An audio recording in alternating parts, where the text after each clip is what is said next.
I'm ready, Chair. When you say you are ready, you mean we can proceed? Yes, Chair. Okay. Thank you so much.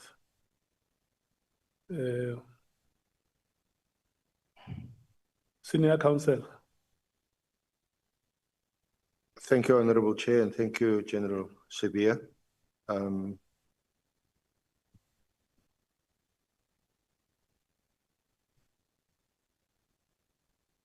We have discussed with you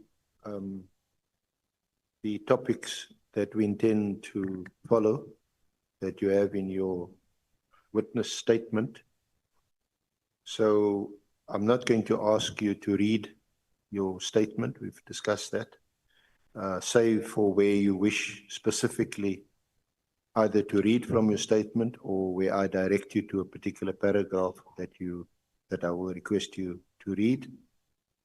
I've also indicated to you that given evidence that has already been given now by Lieutenant General Mkunazi and General Masemola, General Masemola being the more recent, that I will also from time to time put to you any adverse comment or comments that they made for you to give a response. I've discussed with you and your team that because our procedure is different to that of the Madlanga Commission, and we only have you, as it were, here today, I will take the opportunity of occasionally putting a contrary version to you for your comment. And you and your team have accepted that that's in order with you. In fact, you welcome the opportunity of putting your side of the story, as it were, before the Honourable Committee and people of this country. The themes we're going to follows the contours of our terms of reference. We look at the Minister's directive,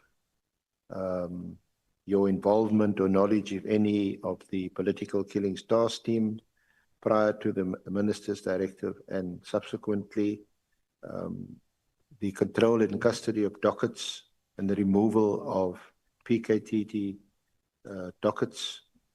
We look at alleged political interference, alleged factionism in Saps. So broadly, those will be the themes that we will follow, but let's start on a more personal note. Your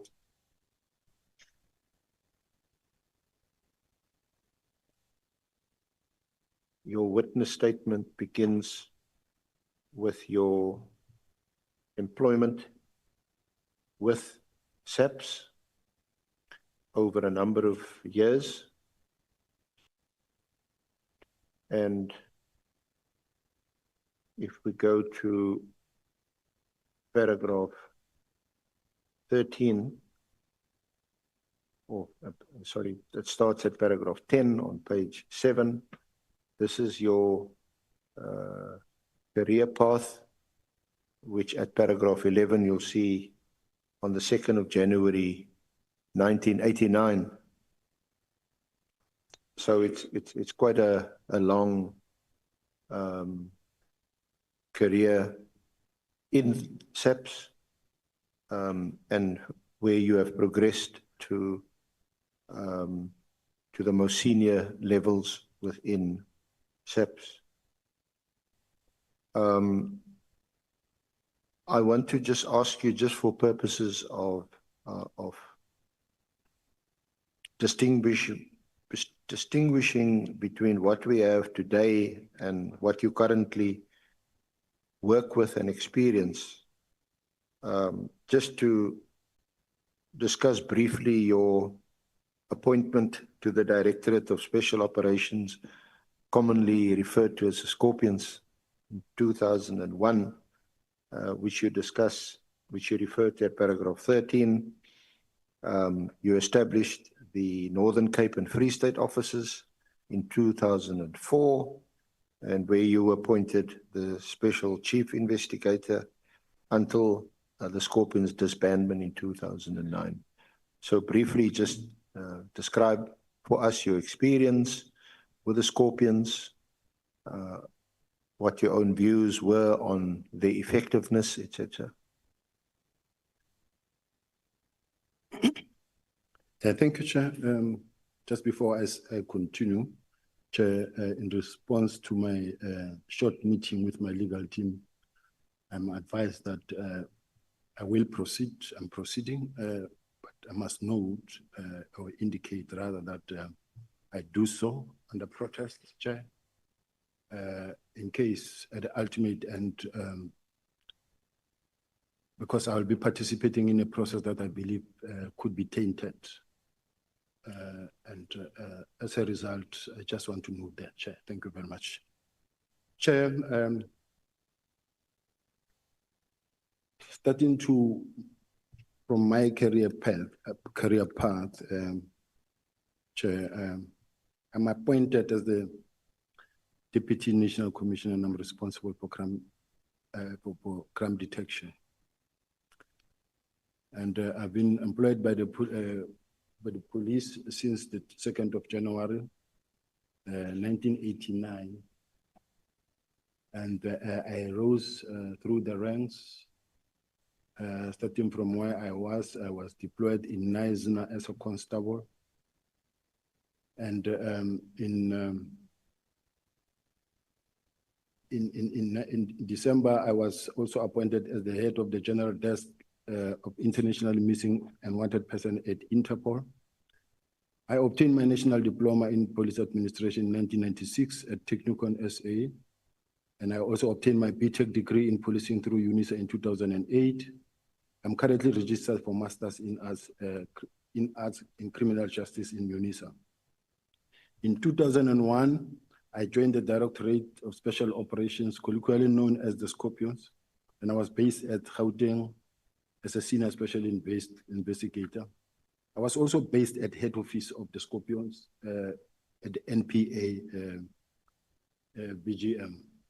Then whilst I was there, I was one of the people who were sent to the Eastern Cape when the Eastern Cape was were hit by a spate of corruption and corrupt activities at the Eastern Cape. I'm one of the people who were sent down there to go and fight corruption and maladministration in the Eastern Cape for a number of years. I was subsequently referred to head office as a project manager responsible for the Eastern Cape and Free State region. I was running those projects for those provinces. In and around 2004, I myself, together with Advocate Moleboheng Mdala-Maisela, who is now a judge, we were sent to Free State, the two of us, to go and establish the office of the Scorpions that was to be responsible for both Northern Cape and the Free State. And following this, then leading to my appointment as the Chief Special Investigator in 2005. Then in 2009, the Scorpions were disbanded. I was then sent to commercial crime within the South African Police Service, but then I indicated that my interest is more in fighting organized crime, and then I was sent to organized crime at head office. When I arrived at the Scorpion head office, at the South African Police Service head office, at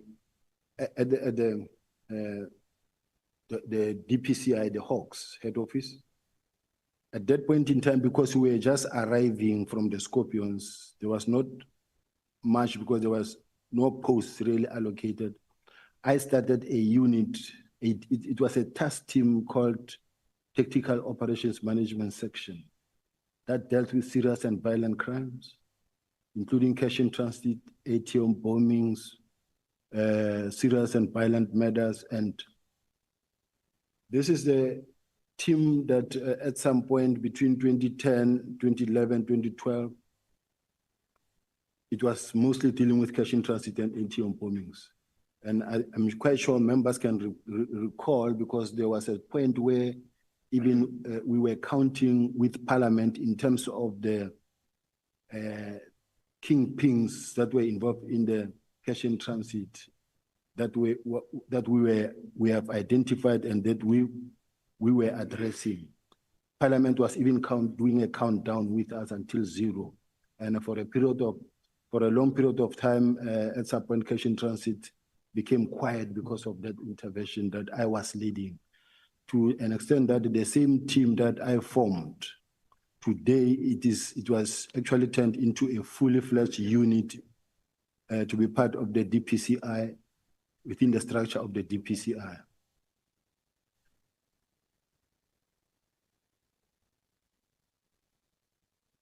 I was then approached and promoted to become the Deputy Provincial Commissioner of Gauteng,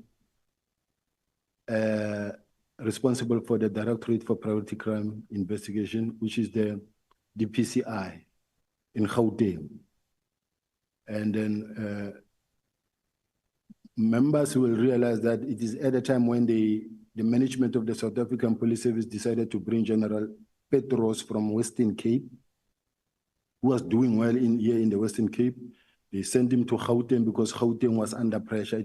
When you look at the provinces, Western Cape was always #1, but Gauteng was #9 in terms of the crime fighting. As you fight crime, you check on the provinces which one is doing well and which one is not, is really suffering. General Petros was taken to Gauteng, and then I was part of the team of General Petros, which changed the whole scene in Gauteng in such a way that Gauteng became #1, no longer #9. I was there also with General Petros running the DPCI in Gauteng. And members and Chair, it is at that point in time when I was approached to conduct an investigation on the former Divisional Commissioner of Crime Intelligence, General Richard Mdluli. And I put the team together that were running the investigation, leading to the arrest of Richard Mdluli. And it is at that point in time that I actually made a lot of enemies within crime intelligence sector.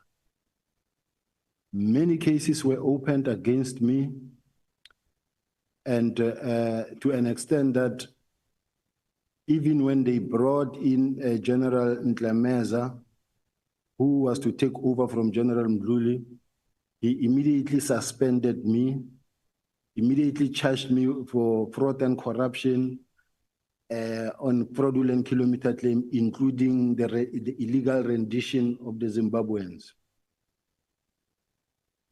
I was charged for the illegal rendition of the Zimbabwean. And when you look at the people who actually were involved in the arresting of those Zimbabweans, all of those people who were arrested by crime intelligence. And crime intelligence were even given or awarded letters of commendation, but I'm the one who was charged for illegal rendition. I got charged for fraudulent kilometer claim. When we got to court before a magistrate, the magistrate asked the prosecutor, "Why did you charge this man?" The prosecutor says, into the court record, the records are there with the voices of the prosecutor saying what I'm saying that I know there was no case, but I was instructed to put the matter on the court roll. Now, Chair and members, this took me almost 7 years to fight this thing to return back to the police, having been dismissed for crime I did not commit, which is the similar situation I'm facing now. Sorry, General, just following that sequence of your employment, so the time lapse between your employment with Saps and then your subsequent re-employment on the 1st of July when you returned as the component head of organized crime. Prior to that, you were employed by the city of Joburg. That's correct, Chair. That period of employment, was that following the charges and the finding of guilty from Major General Shlemeza, the charges he brought against you? That is correct, Chair. So and your employment at the city of Joburg, some would describe it as your departure there as somewhat controversial. May I respond, Chair? Yes. The employment at the city of Chair and members, you will remember that I challenged my dismissal all the way. From the start, after the suspension, the judges in all the courts that ruled in this matter, they ruled in my favor to an extent that General Shlemeza was, the judge said that he's a dishonest person who lacks honor and integrity. And as a result of that, the Helen Suzman Foundation and the Freedom Mandela, they took the matter to court for General Shlemeza to be released. So now, but the fact is I was already fired. I had to follow the labor law, the labor relations process, and which took quite some time.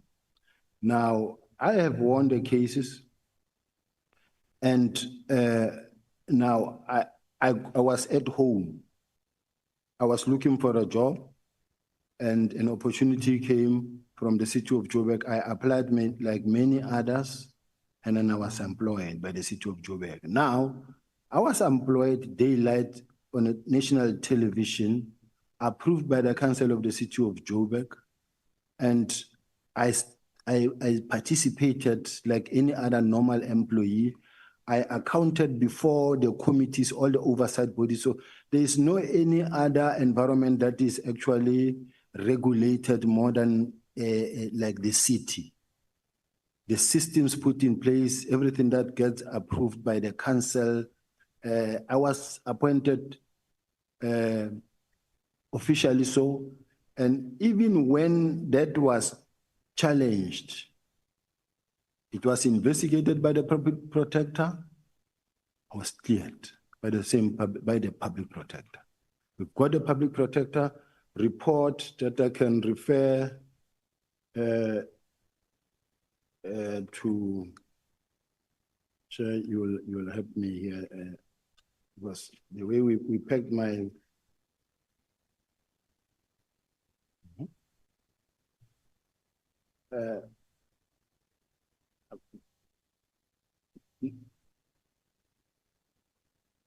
We've got the public protector report in the bundle, Chair. I will just. No, it's not there, but it's Yeah. fine. So you were appointed by the city of Joburg, but you had also left there. I left. Well, what was the circumstances of your departure there? Because of the fact that I joined the police when I was 20 years, and today I'm 57 years. So I grew up in the police. My job is that of the police. I was there because I had no job at that point in time. But the moment the labor court appeal gave me the result that says you are being reinstated with effect from the 1st of July, I went back to the South African. Oh, okay. So Nothing. Sure, I would be honest.